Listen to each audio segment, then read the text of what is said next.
Why God made insulin? Well, God or nature or body or whatever supreme power knows that too much of blood sugar levels are bad for us, and glucose does not enter into our cells by itself. It needs to be escorted inside the cell.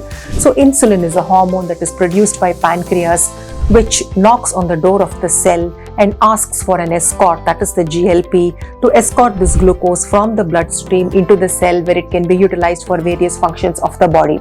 So what happens if there is no insulin? That is a condition in most cases of type 1 diabetes. What happens when there is insulin, but then that insulin not able to get glucose into the cell? That is the situation in most of the cases of type 2 diabetes, where body is developing insulin resistance. Now this is predominantly, other causes apart, a lifestyle disorder. It's a disorder that we kind of bring on to ourselves by consuming too much of carbs, too much of sugars, processed foods, ultra processed foods, and then our blood sugar spikes high and then crashes, and this roller coaster creates havoc in our body. Let's not abuse insulin. Let's not abuse our pancreas or our body by making our pancreas secrete more and more and more insulin just because we're consuming more and more of sugars and refined foods. Don't make them work hard enough such that they begin to fail and give up and land us in type 2 diabetes. Moderate your diet. Restrict those sugars and processed foods entering into the body.